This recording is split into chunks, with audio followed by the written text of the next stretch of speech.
Hi there, I'm Kevin Benedict, Senior Vice President of Solution Strategy here at Regalix, and I want to thank all of you guys for joining us today. I'm really thrilled today to have as my guest SAP's Vice President of Influencer Marketing, Jim Dever. Jim, thanks for joining us today. Great to be here. Thanks, Kevin. So Jim, I'm calling here from beautiful Boise, Idaho. Where are you calling in from this morning? I'm in SAP's Newtown Square headquarters just outside of Philadelphia. All right. I have had the privilege of being there, I think, a couple of times. Beautiful location there. So influencer marketing, Jim, that's a really unique and specific kind of title. Talk to us about what you do in that role. Well, it's a program we created in earnest about a year, 2 years now. And it exists to support our campaigns and programs. And what we're really looking to do is work with third parties, who can amplify, extend our reach, also agree with us on the trends and have good reputations, good standing within the communities of people who, are our buying audiences. So we've started it out with specific CIO audiences in mind, and then kind of extended it over time to cover all audiences in the portfolio. So it's a combination of awareness and reach, but also it's connected to our demand gen and lead gen activities as well. Okay, so I know for a long time, Jim, SAP has had a SAP mentor program where they, select some influential voices out there in a variety of different technical and vertical areas. How is this different? It's akin to that, and in fact, it's kind of an evolution of that. The concept of understanding whose voices are influential in the community of buyers, how that ecosystem. How people interact, and we see this virtually. You see this at events where partners, customers, mentors, others, and you see this on SCN and everything. But this is a focused way to engage with bloggers, thought leaders. Our definition of an influencer is fairly inclusive at this point, and it can be mentors. But we look for people who have social reach, who have industry credibility, people who agree, as I said, with where the market is going, and who can join us. And as I said, kind of extend the reach of what we're saying with our marketing program. So it is very much an extension of where the mentors would play in the community, the SCN that you've seen in the past, and it applies that towards the campaigns and programs that we do. So, Jim, let me give you a scenario, and you tell me if I'm accurate or inaccurate. If there's an emerging technology field, let's say artificial intelligence, and maybe even more specific in the area of machine learning, and that's an area that SAP says this is really important. We're going to have a product line and a campaign around this. Who out there is talking about this within kind of the SAP ecosystem that we can elevate and amplify? Is that how it works? Yeah, for sure. And in fact, we just saw that when we came out with SAP Leonardo, it's a digital innovation system. And when we came out with that, it was talking about AI and machine learning, blockchain, IoT, some of these more forward-looking transformative technologies. And we gathered with 32 thought leaders and created an ebook. So put that out on the web on the day of our Sapphire announcement of SAP Leonardo as a broader system for digital innovation. And then those 32 voices spoke about machine learning and AI and what they think the potential is for business in the enterprise.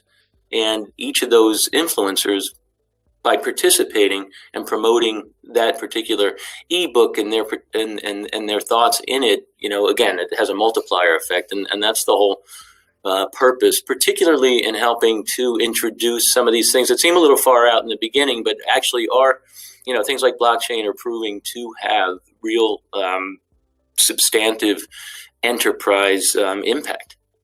So you're out there saying, look, it's not just SAP with our commercial interest talking about this.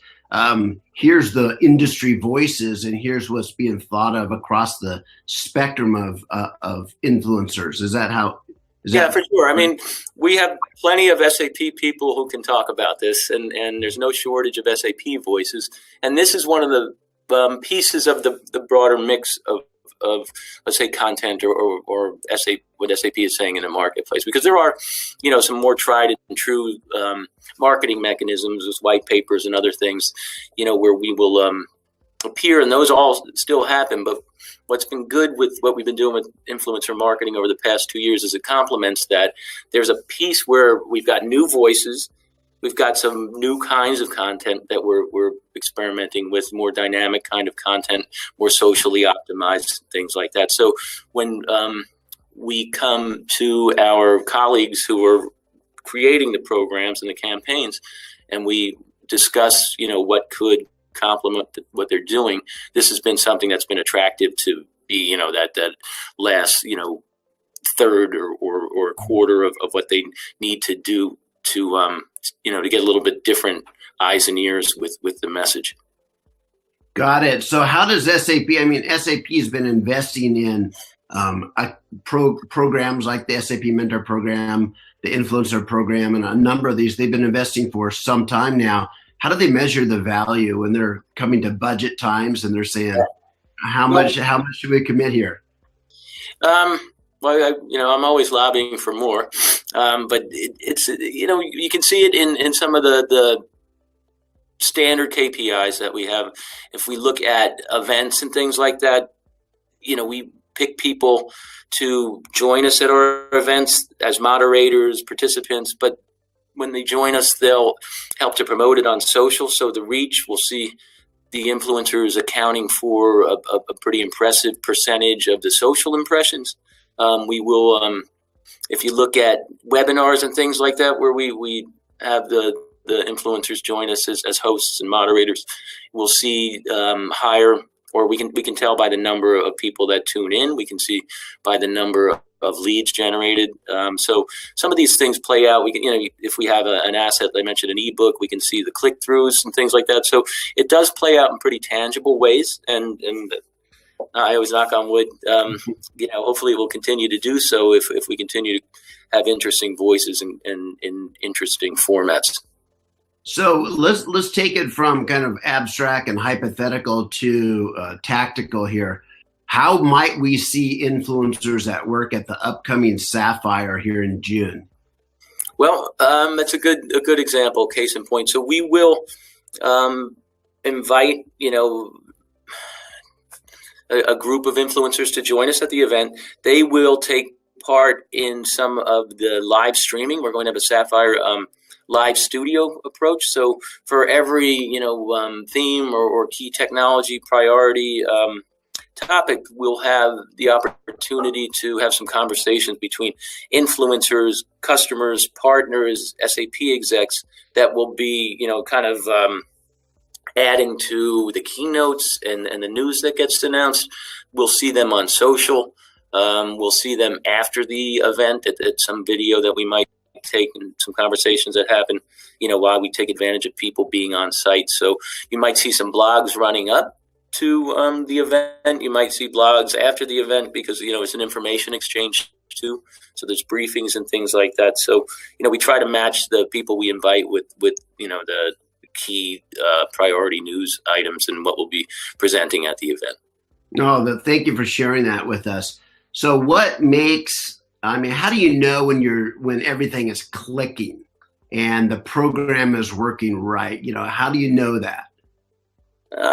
Again, it's some of those true measures. At an event, you can do a quick rundown on the social impressions. You can do that, a day of reporting and things like that. But you can also see when you create content and if it lives, and you see the number of views that they get, the number of click-throughs. So we've been pretty, there's some examples. We did Leonardo Live last year in July and had like 5 people, influencers attend, who accounted for almost 40%, more than 40% of the social impressions. Wow.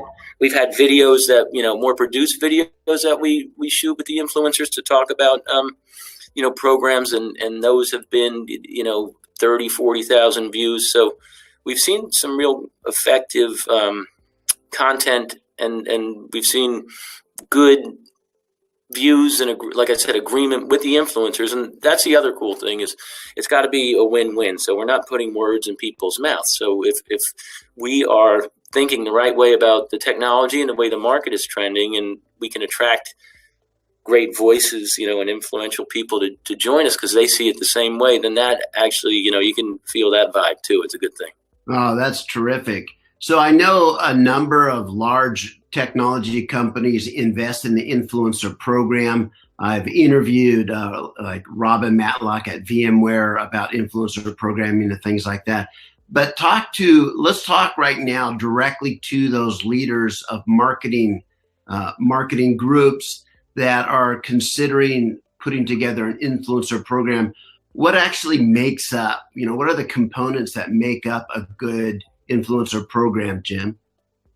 Well, I think at the core is understanding the independence of the influencer voice. And I guess that sounds obvious, but it's not something where you want to put words in people's mouths. So you have to respect the validity that an independent voice and the credibility that gives you in the marketplace. And you have to resist the temptation to, kind of control people and treat them as puppets. So if it's a respectful engagement, that's at the core of everything. But it's also understanding who plays in your space. And that's not always easy. When I talk about like Leonardo and blockchain and IoT, there are a lot of voices out there because that's all sparkly and futuristic, and there's no shortage of people who are covering, that kind of forward-looking transformative technology. But if you get to other audiences, we deal with like the CFO audience. They're not actually as active and identifiable on social, for instance, as somebody who's more of a tech futurist, that would play to the CIO space, just because it's a more conservative, buttoned up kind of role. Mm-hmm. And anything they say on social is viewable by the SEC and things like that. But it's funny to see how the different communities interact with one another. So in that example with the CFO audience, that might be a more traditional McKinsey or Boston Consulting type of influential voice versus some of the others where we have bloggers and things like that. So, you have to know who's relevant in the space, and you can do that with keywords, and there's software out there that can help you do that. We use Tracker, for instance, but we can look at our keywords and see who plays. You can do it by industry, by region. And it's going to become more important. I think people need to think about how they engage customers, prospects, especially with the data privacy and protections and rules like GDPR that are coming into effect. Got it. So you mentioned the different software and applications and platforms that you can use to kind of track people. Let's talk about digital technology for a minute. What kinds of tools does your team utilize to not only kind of select influencers, maybe understand people's reach, and then, what tools are most active in the influencer marketing space?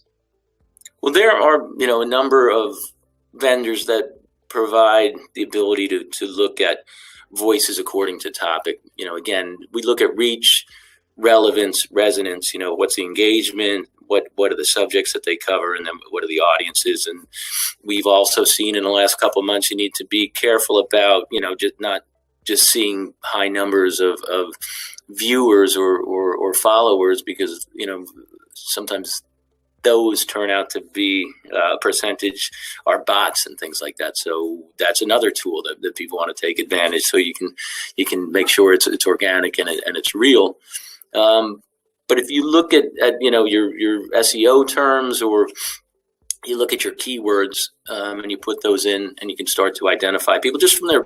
It's all publicly identifiable for this stuff. So it's not, we're not listening into phone conversations or anything. Oh, yeah. I mean, people are in the business to promote, their thought leadership, and this is what is available online. So you can sort through that and get a pretty good idea. And then, it's just, it's good old fashioned relationship management, but it is that conversation at a certain point about what makes sense, what kind of content people are comfortable with, and how that matches up with any kind of campaign that we might be planning. So, Jim, I played in kind of the influencer thought leader space for at least a decade now. And I have the gray hairs to kind of to prove that. And, but it's interesting watching other people that are in the space. Some of them produce no content. They just retweet everybody under the sun. And so then suddenly you see them pop up on posters that say #1 influencer in blockchain. And you're like, wait a minute. They've never written a piece of content, or they just sit there all day retweeting somebody, or having a machine or assistant retweet everybody. And now they're listed as #1 in blockchain. Come on. So, yeah, I think that's where the human side also still plays. Are they real? Are they actually getting on stage and speaking? Are they producing new original content? Do they actually author articles that, peers think are valuable? So all that plays into it, doesn't it, Jim? Oh, for sure. Again, and that's where some of the tools can help you evaluate that, but also the conversations and then the relationship that grows. And I think for a successful program, you want to be inviting new voices all the time. So it's not just the same people all the time. You might work with a core group, that follows you more closely, but also it's good to kind of mix it up and keep the variety of opinions. But you'll see that over time. Hopefully, again, I knock on wood. Yes. So let's get real tactical here. You've got a new campaign. There's a new product SAP wants to really highlight at Sapphire 2018. And they come to you and say, hey, can you amplify this to the influencer community? What would be your tactical approach? Well, again, it's consultative with our colleagues within SAP, and it's often they'll have a view of who they think is influential, and they'll ask, do we have the relationships with them? And if we don't, we'll, reach out to them. But we'll also be able to recommend to them based on what are the key themes, what's the timing, what are our existing commitments and relationships. So it's almost like a broker kind of relationship with kind of being the liaison with the external voices and the people inside, but always trying to counsel that it's more than let's just go out and buy some blogs or something like that. It is an agreement with people who see the market trending in the way that we also do. And that's where the people who we work with in these different solution areas or audience areas have a good expertise on their own, because they follow a lot of these people. And again, that's the community of influence. If you're tuned into that topic and that frequency on the radio dial, it's a mixture of vendors, partners, customers, mentors, thought leaders, academicians, and everything. So yeah, that's the virtue of it, is that it takes advantage of what occurs naturally. Very good. So last question that we'll focus on today is really the role of social media in all of this. How important is that to the influencer program? It's a huge part of what we do. It's very influential because, as I said, I mentioned events where the amplification play is big, for the physical events. It helps promote the virtual events and the content, like if it's an ebook or an infographic, all of these kinds of things, video, and it helps determine the type of content that we'll create with the influencers. And the people that we deal with are very savvy when it comes to social, and will help introduce us to new and better ways of doing things. That's it. That's the other cool thing about this, is that these are smart people that we're dealing, like yourself, who have been around the block a few times, and they know what works and what doesn't work. And then it's in the influencer's interest to help us do things that are effective and extend the reach of their voice. So it's again, it can be a win-win, and it's a learning experience maybe on both sides of the equation. So I said the last question was the last question, but I lied. So my apologies. Is this sometimes like pushing a rope? I mean, have you ever said, we would like the world to, think the way we do, but it just, it doesn't seem like they're thinking the way we're thinking. Have you ever run into that, or do you kind of weed that and selectively go after the ones you're going to get agreement and support on? Well, I've been at SAP for 20 years, or almost 20 years.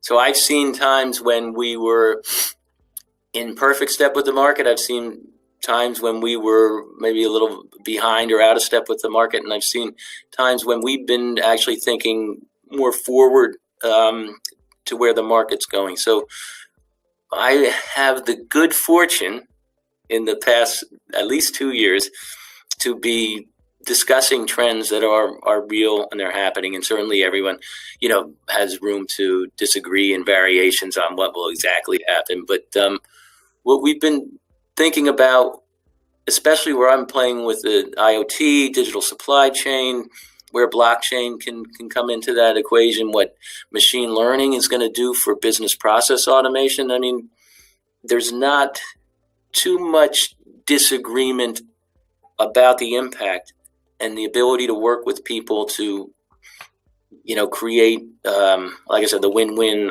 What's the view of the marketplace? How does that come together in content events? That's been great for the last 2 years. So again, everyone can, when you start to dissect it, there's always chance because it is forward-looking. But we've been in a pretty virtuous cycle, I would say, for the last several years at SAP. Jim, I just want to take this time to thank you for sharing your wisdom, your insights, your experiences around the influencer marketing program with all of us. So thank you so much.